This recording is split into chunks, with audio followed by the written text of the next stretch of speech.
Have you been failing your friends by holding back from telling them the truth?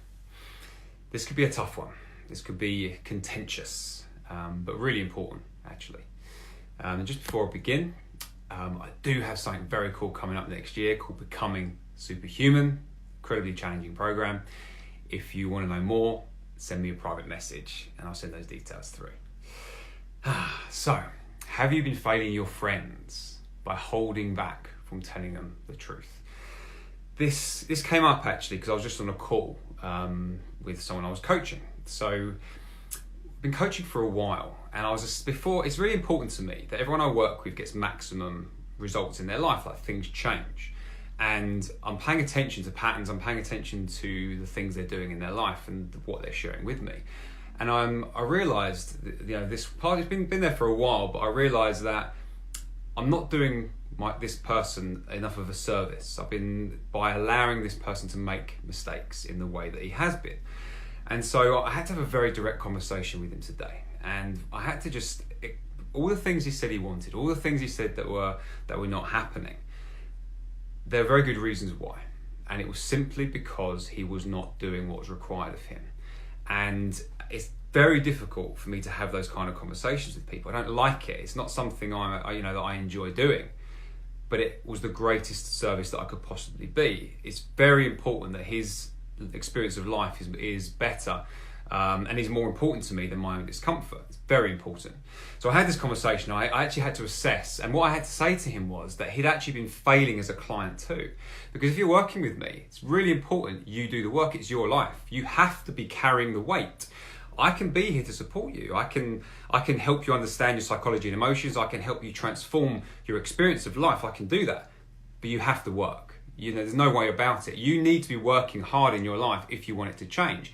It doesn't happen miraculously. Having a great session where people have these incredible wow moments is one thing. But what they go and do with it afterwards is more important. How does their life actually change? What are the results? What's working and what isn't? That's actually how we discover what to work on psychologically and emotionally anyway. And so I had to be honest that at the moment he is not at a level where my clients are. And that's not good enough for him or for me. And I had this really honest, horrible conversation about that and to explain why and to get very detailed into what was going on. The things he'd said he was going to do that he didn't. The things he's totally forgotten about. How he was wasting his time on things that really didn't matter and were a distraction and why that was. And so that was what I had to lay bare, really, to really get him to see as honestly as possible what was going on for him in his life. And then, of course, after being that honest and he'd received that, to then go, okay, now this is what you can do about it. And then we worked together to create very specific things that he can do to step up and come in line with that. And it was a very good sign because he actually wrote it all down this time, which is a good sign because it meant that he wanted to do something with it. And it's what he does with it is the most important thing. Now, the truth is, whether it's someone I'm coaching or whether it's a friend or whether it's someone in my life, right? And the same goes for you. When you see someone failing, it's not being kind to let them fail. It's not being kind to just be nice to them without any purpose there. Of course, there may be times when it's important to be sensitive, and sometimes you have to choose your times well. If someone's in a very bad emotion, very emotional in that moment, that may not be the best time because they may need to just feel their emotions in that moment. However, if you're friends with people and you can see them either in relationships that are causing them harm, or they're doing things like drinking too much or doing too much drugs or smoking too much, whatever it may be, eating too much, if we don't say what we see, we are failing them and we are essentially letting them drown in their life. And that's not okay. At least I don't think that's okay. Personally, I don't see that as friendship. I see that as something else. It's more like your own discomfort is more important than that person. It's like, because it's a horrible conversation to be had, right? And the person may really not like it because it may trigger something within them. That's very true. But the willingness to do that for someone is very important. And, when you're looking at your friendships, it's like, do you care enough to be that honest?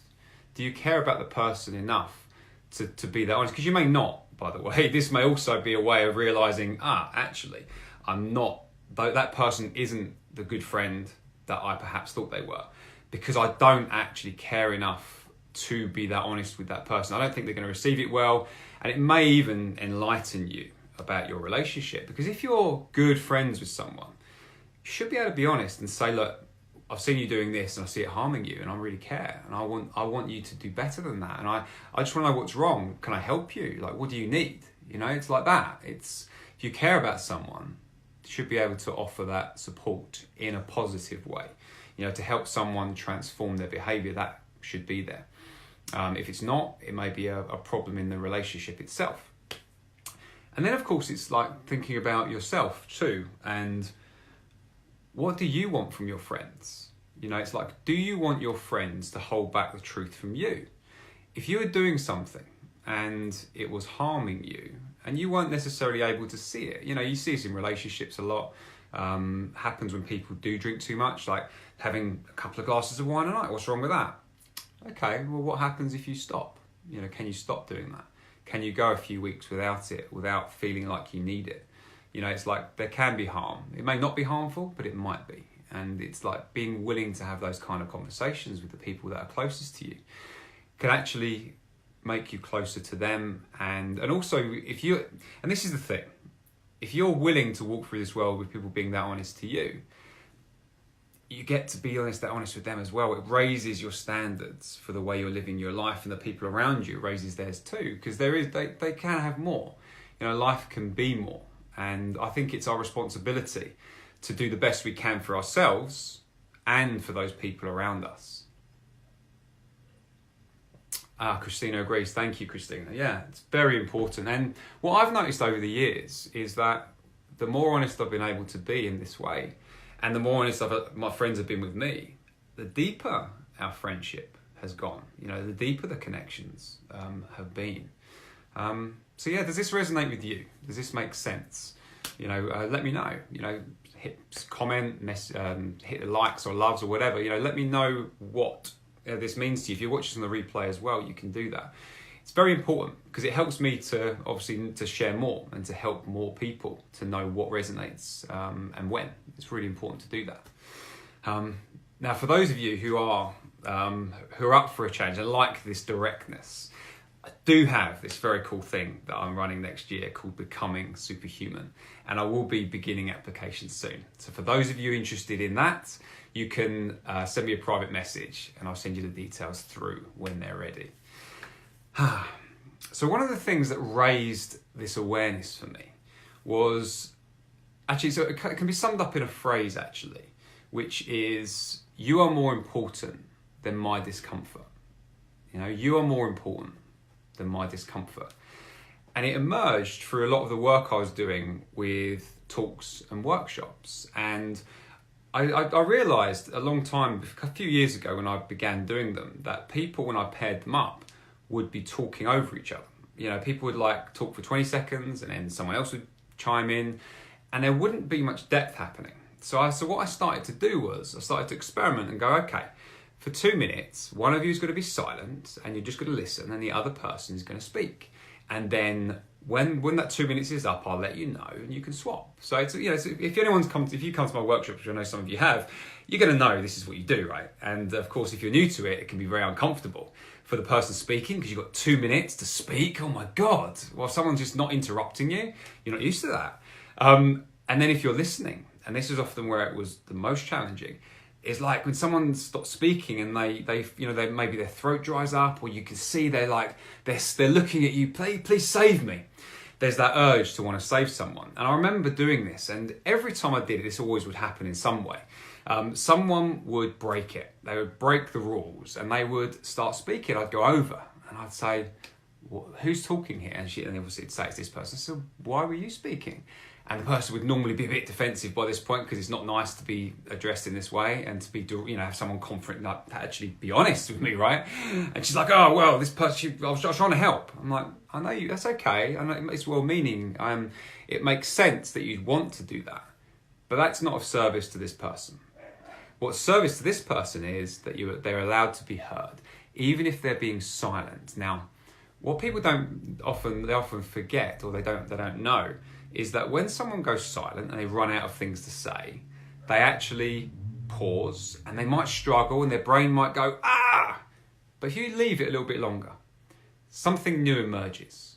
It might be something they've forgotten about. It may be something they've never thought about before. But if you hold it, something will come.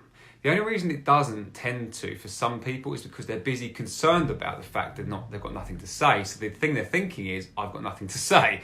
So that overloads their thoughts. And that's just a practice thing you can get out of, right?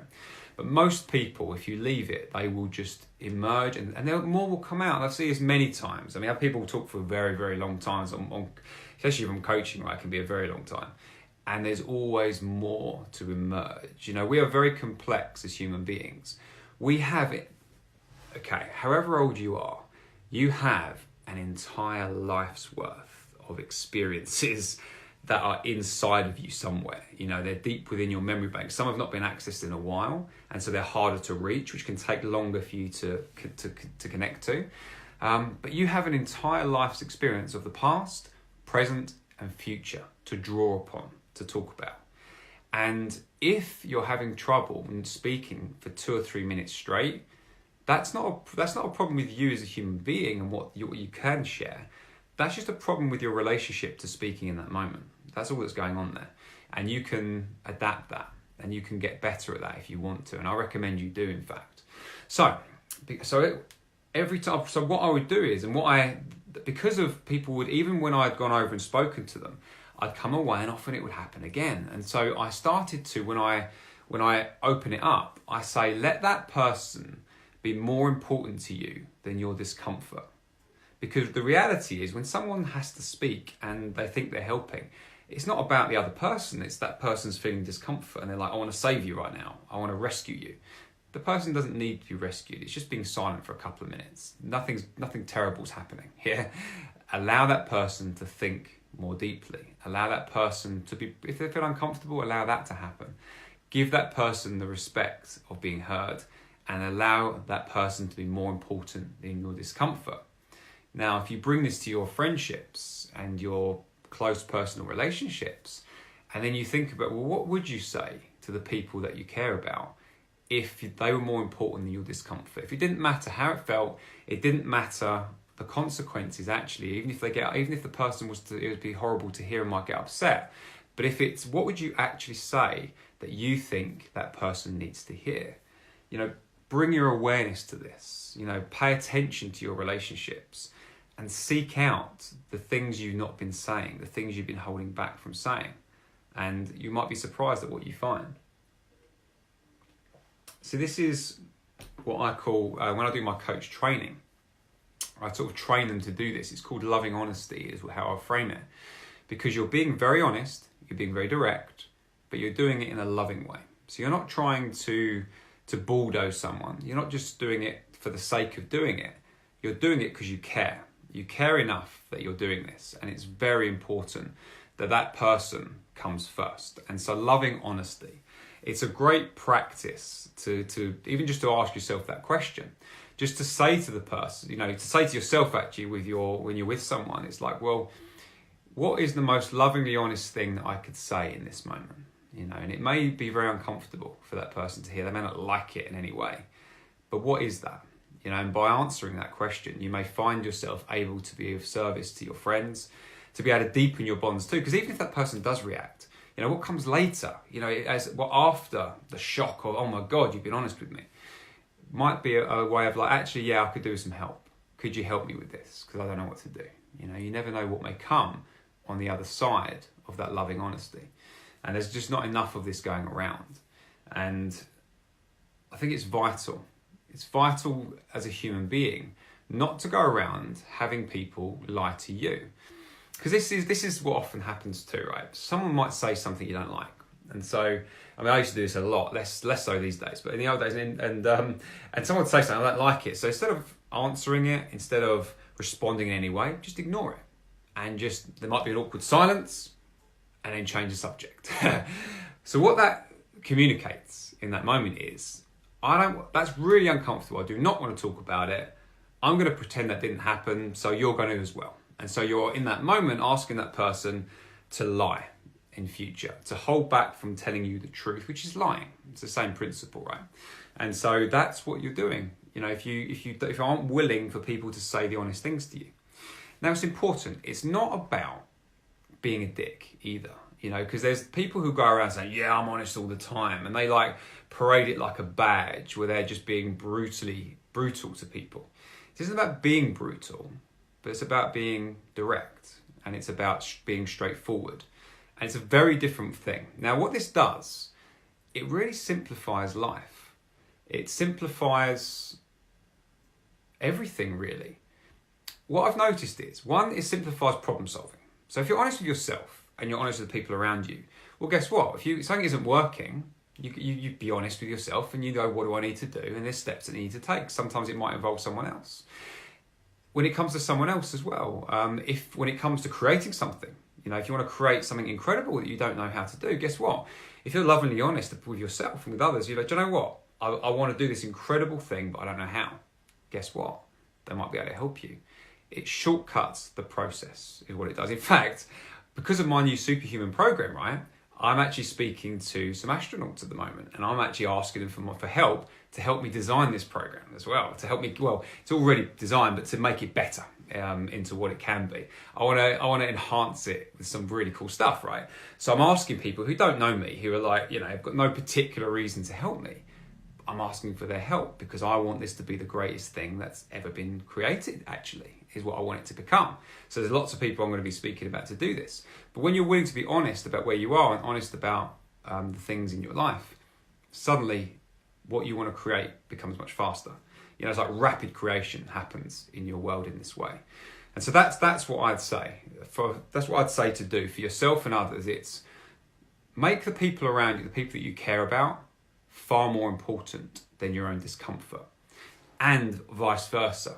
Let your friends know that you're willing to feel, you'd rather feel uncomfortable than have them hold back. You know, let them know that you'd rather they be honest with you than for you to hold on to your discomfort, for you to pretend that you don't feel this discomfort anyway, because either it's under the surface or it's overt. So walk through this world, letting your discomfort be less important than that of other people's truth, and vice versa. And notice what happens when you do.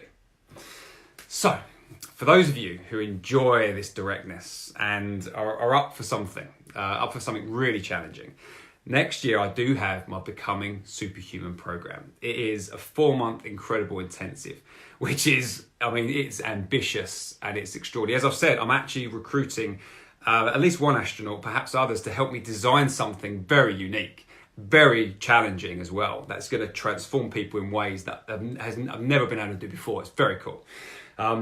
It's becoming superhuman, right? It's being able to become the fullest potential of yourself moment by moment. That's what it is. And for me, I'm like, well, if you can do this, it'll be a form of training, right? Where it's a visceral experience that changes you physically, emotionally, and psychologically. Well, imagine if you could be your fullest potential moment by moment, day by day, week by week, year by year. Well, who could you become? And what could life be like? You know, that's what the program's all about. So if that sounds cool, and you're interested to know more, I'll be opening up applications soon, so you can drop me a private message and I'll let you know the details when they're ready. So thank you for being here. If you do have any questions or comments about anything that's come up today, post them here or private message me, as some of you have been doing, and I'll address them and come back to them later because I want to hear from you.